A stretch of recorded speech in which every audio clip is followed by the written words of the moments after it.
अस्सलाम वालेकुम दोस्तों आज के रिव्यू और कल की एक्सपेक्टेशन के साथ मोहम्मद हमाद इकबाल मैं हाजिर हूँ। और आज का रिव्यू ये है कि आज का जो रिव्यू है उसको हम कल की जो एक्सपेक्टेशन थी, जो हमने कल वीडियो दी थी, उसके साथ ज़रा अलाइन करते हैं। सबसे पहले तो मैं ये बताऊंगा कि कल हमने कहा क्या था। मैंने कहा था आज मार्केट इंशाल्लाह पॉजिटिव क्लोज होगी। तो अल्लाह का शुक्र है, उस रब का करम है, हमारा तुक्का या एनालिसिस जो भी है आ, उस पे अल्लाह का शुक्र है, हमें काम मतलब हम बात हमारी ठीक निकली। और रब ताला के करम से ही बात ठीक निकलती है। अब अब अगली बात हम करें कि मैंने कल आपके साथ 4 स्क्रिप्ट शेयर किए थे। उससे पहले मैंने आपको कहा था, और मैंने बारहा हर वीडियो में अपनी एक वीकेंड पे मैंने वीडियो शेयर की हुई है, pre and post budget analysis. उसके ऊपर आप जाके देखें, मैंने बहुत ज़्यादा कहा हुआ है कि प्रॉपर्टी के शेयर्स जो है ना आपको अच्छी बेनिफिट दे पाएंगे। और इस बजट ड्राइव से पहले ही मैंने आपको एक स्क्रिप्ट अपने व्हाट्सएप चैनल पे भी और अपनी वीडियो में भी शेयर किया था, जिसका नाम था टीपीएल प्रॉपर्टीज़।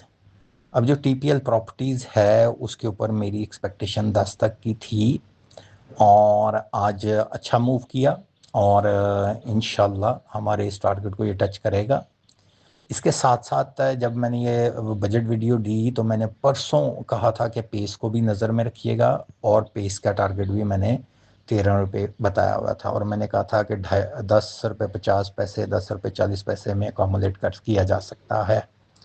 अच्छा, कल मैंने 4 स्क्रिप्ट बताए थे, अल्लाह का शुक्र है चारों ही पॉजिटिव क्लोज हुए हैं। उसमें सिस्टम नहीं मूव हुआ, लेकिन सिस्टम मूव हो जाएगा, इसमें वरी होने की बात नहीं है। ठीक है, सिस्टम मैंने बताया था एच कार था। एच कार आज हायर लेवल पे जो 286 और लोअर लेवल पे माइनस में क्लोज हुआ, लेकिन मैंने जो उसका टारगेट दिया है वो 15 जून तक का टारगेट दिया है, जब उसने एक्स होना है। तो 290 प्लस की एक्सपेक्टेशन है हमारी। 300 उम्मीद है टच करेगा एक दफ़ा इंशाल्लाह। और अब दो और स्क्रिप्ट मैंने बताए थे। एक था पीएसएक्स, जिसको मैं बहुत देर से अपने चैनल पे रिकमेंड करता आ रहा हूँ। वो है 20 रुपये पे जब पीएसएक्स था। इसकी रीज़न मैंने आपके साथ शेयर की थी और AKDSL की रीज़न शेयर की थी।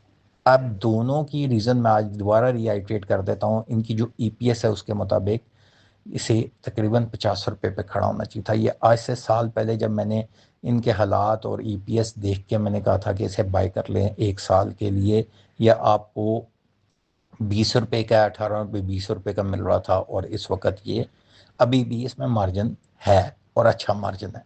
आज AKDSL को अपर लॉक लगा और PSX भी पॉजिटिव था। अब ज़रा हम देख लेते हैं कि आज मार्केट की समरी क्या रही। सबसे पहले तो जो हम पॉइंट्स देखते हैं, मार्केट ने आज जो हाई टच किया वो 1,71,400 और की रेंज में, और जो बंद हुई वो 1,71,100 की रेंज में बंद हुई।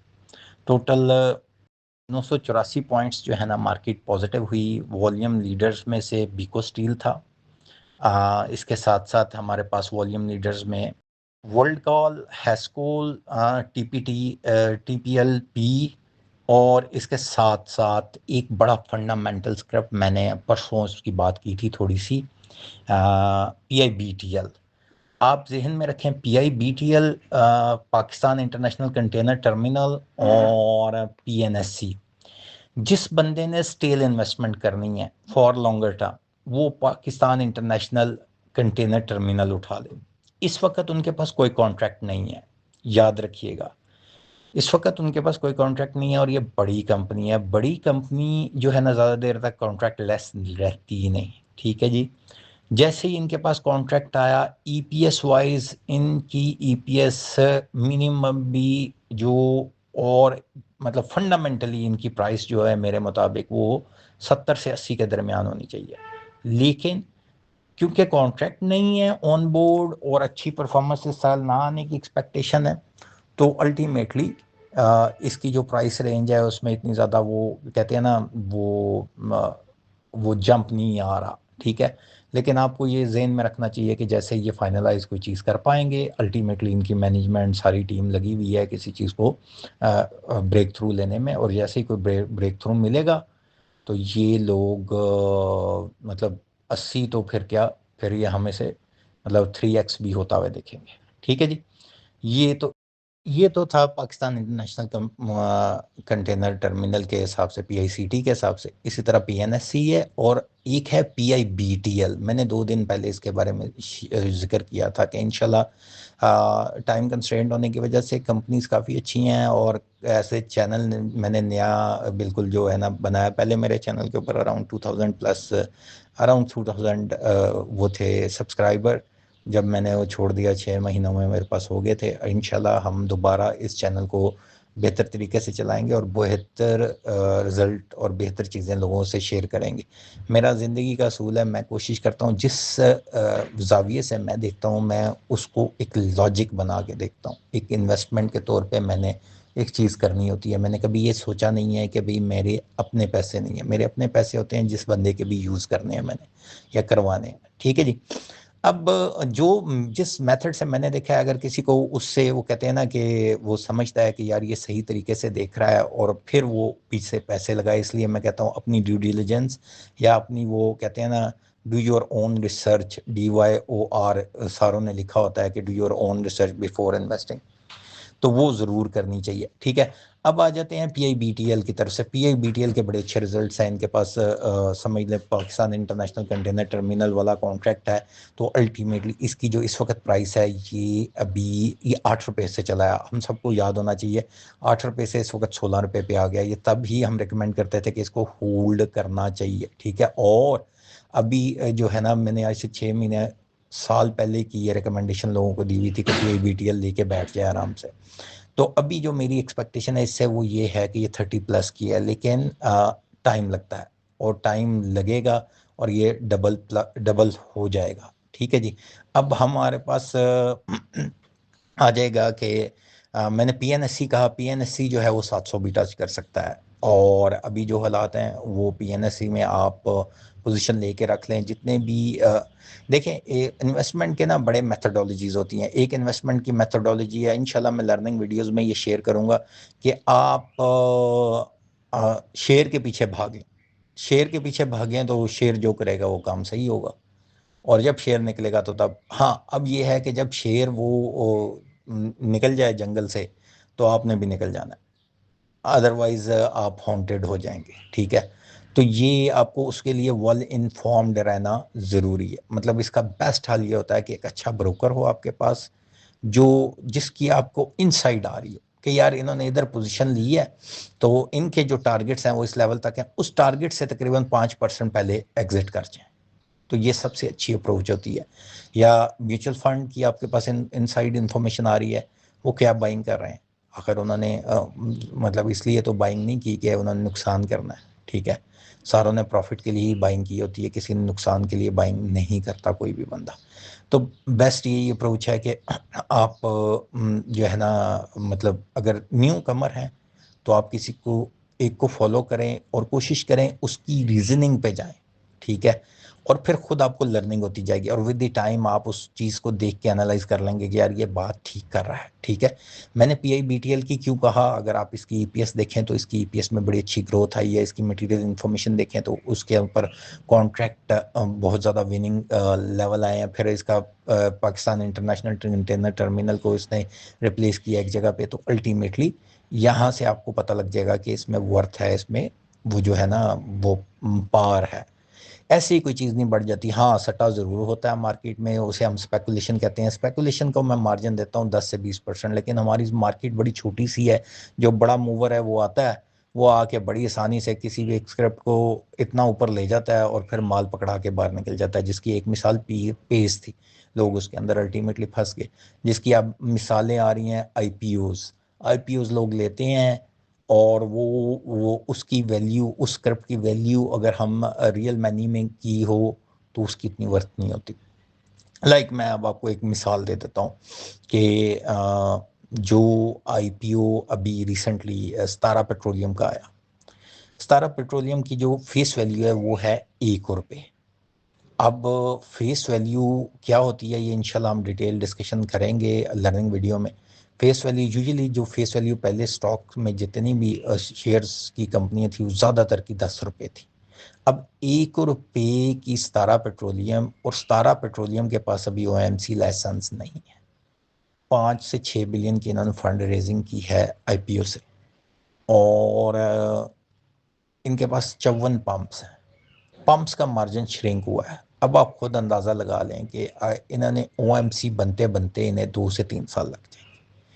और जो इनकी ईपीएस है, 1 रुपए के हिसाब से अगर इन्होंने ईपीएस कैलकुलेट की हुई है ना, तो फिर तो बड़ी अच्छी ईपीएस है। फिर तो इसका मतलब है कि ये जितना इस वक्त शेयर की प्राइस है, वो ये बता रहे हैं कि इनको 20 रुपए पर मतलब हम 10 के साथ मल्टीप्लाई कर लेना, 2 रुपए की उन्होंने ईपीएस बनाई हुई है या 1.5 रुपए की बनाई हुई है, तो 15 रुपए प्लस की ईपीएस है। तो वो तो नज़र आता है कि ये जो है ना, ये लोग अराउंड 200 तक की वैल्यू जो इन्होंने दी है वो ठीक है, लेकिन ऐसा नहीं। जब भी कोई आईपीओ आता है तो जो ब्रोकर्स होते हैं, इन लोगों को फ़ायदा यही होता है कि जितना नया इन्वेस्टर आए, इन्वेस्ट करे, वो ज़्यादा बेहतर है। और फिर उसे एवेल्यूएट इस तरह किया जाता है कि उस कंपनी को ज़्यादा से ज़्यादा बेनिफिट हो। लेकिन इंशाल्लाह हम इसको डिटेल डिस्कस करेंगे, फंडामेंटली कहाँ ये खड़ा होता है। आज उसने अच्छी परफॉर्मेंस दी, यस्टरडे भी उसकी बेहतर परफॉर्मेंस थी, लेकिन ओवरऑल जो हम देखते हैं कि इसकी वैल्यू आहिस्ता आहिस्ता नीचे ही जाएगी, और ये 18, 17, 16 में भी मिलेगा। अब आ जाते हैं आज के, हमने आपको स्क्रिप्ट बता दी है, टॉप मार्केट बता दी, और ख़ुसूसन अब हम आ जाते हैं कि पीआईबीटीएल आज मैंने नई एक चीज़ शेयर की, पाकिस्तान इंटरनेशनल कंटेनर टर्मिनल बताया, पीएनएससी बताया। इसके साथ साथ अगर हम किसी और स्क्रिप्ट को पिक करना चाहें हमारे मुताबिक, तो सबसे पहले जो मैं आपको स्ट्रेटजी बताता हूँ कि स्ट्रेटजी क्या होनी चाहिए। देखें, जो फंडामेंटली स्टॉक से हट के टेक्निकल स्टॉक्स में देखना है ना, और पेनी स्टॉक्स चूज करने हैं, तो सबसे पहले ये देखें अनयूजुअल वॉल्यूम कहाँ हो रहा है। अनयूजुअल वॉल्यूम से मुराद ये है कि मतलब कल तक उसमें 2, 4, 5, 6 हज़ार का वॉल्यूम था, आज 2 लाख हो गया, कल 4 लाख हो गया, 6 लाख हो गया, वहाँ माल इकट्ठा किया जा रहा है। तो उसमें से मैं आपको बता देता हूँ, गुलशन स्पिनिंग है, केएमएल है, ठीक है। उसके साथ साथ हम अगर देखें, डाइनो और बक्सली भी है, इनमें अनयूजुअल वॉल्यूम हुए हैं पिछले चंद दिनों से, ठीक है। अब अभी ये रिकमेंडेशन नहीं है, लेकिन आप इसमें से थोड़ी सी क्वांटिटी इनकी ऐड करें, ज़्यादा नहीं ऐड करनी चाहिए, क्योंकि ये जो होते हैं इनमें से डाइनो और बक्सली तो चलें फिर भी कोई फंडामेंटल पे है, बाकी जो है ना कुछ इनके अंदर बेहतरी नज़र आती है, लेकिन बाकी दोनों जो हैं वो यही होता है कि आपने रिस्क लेना होता है। अच्छा, अब हम आ जाते हैं कल की मार्केट के ऊपर। कल 2 सेशन है, और इंशाल्लाह अगर हम देखें तो हमें जो नज़र आता है वो यही नज़र आता है कि मार्केट जो है वो पॉजिटिव ही चलनी चाहिए। कोई ऐसी देखें, दो हमें इस वक्त नेगेटिव फैक्टर लग रहे हैं। एक टॉप पे बैंक जो है बजट है, और बजट की मैंने आपको ऑलरेडी प्रोज एंड कॉन्स के रूमर्स जो है ना उसकी डिटेल सेक्टर वाइज कवर कर चुका हूँ मैं वीकेंड के ऊपर। अगर आप जाएं मेरे चैनल पे वीडियो मिल जाएगी, और वार जोन है, ठीक है। अच्छा, एक चीज़ मैं आपको बता दूं, इस पूरी मार्केट से मैंने भी एक्सपेक्टेशन तो पॉजिटिव ही दी है, लेकिन जो चीज़ नज़र आती है, अगर हम टेक्निकली देखें तो टेक्निकली जो है मार्केट 171, 600 से पीछे गई है, ठीक है जी। तो और मार्केट को इतनी ज़्यादा ना बढ़ी है और ना कम हुई है, ठीक है। तो इस चीज़ से एक चीज़ लगती है कि मार्केट रेंज बाउंड है, अभी तक आप लोगों ने न्यू बाइंग में नहीं जाना। और मार्केट जो है ना, अगर कल थोड़ी सी भी नेगेटिव न्यूज़ आती है, हल्की सी भी, तो बड़ी ज़्यादा नेगेटिव हो सकती है। तो वो 166 और 169 की जो रेजिस्टेंस है, 169 की रेजिस्टेंस के बड़े करीब है, ये समझ लें। लास्ट कल भी, यस्टरडे भी इसने यही किया था कि मार्केट ने बहुत ज़्यादा 169 की रेजिस्टेंस को टच किया था, लेकिन तोड़ नहीं सकी थी। लेकिन कोई हल्की सी भी न्यूज़ आई तो फिर हम एक नेगेटिव इसमें देख सकते हैं। इसलिए अभी तक जो रिकमेंडेशन है वो ये है, सेल ऑन हाई, या वो कहते हैं ना, sell on high and buy on low. तो आपको कोशिश यही करनी चाहिए कि मार्केट में अभी जो प्रॉफिट है जहां मिल रहा है उसके ऊपर बेचें, और नीचे आपको और कोई शेयर्स या दूसरी ऑप्शंस मिल जाएंगी। और जहाँ तक कल की बात रही तो इनिशियली तो पॉजिटिव होगी और ये हो सकता है कि सेकंड हाफ में हम नेगेटिव देखें। आज वॉल्यूम अच्छे थे इन कंपैरिजन टू यस्टरडे, लेकिन ओवरऑल अभी तक बादल क्लियर नहीं हुए, तो कल भी रेंज बाउंड रहने के चांसेस हैं और मार्केट ये भी पॉसिबिलिटी है कि मतलब अभी हमारी यही एक्सपेक्टेशन है कि कल मार्केट पॉजिटिव ही क्लोज होनी चाहिए, कि अगर कोई न्यूज़ नहीं आती बैड तो नेगेटिव नहीं होगी इंशाल्लाह। अस्सलाम वालेकुम।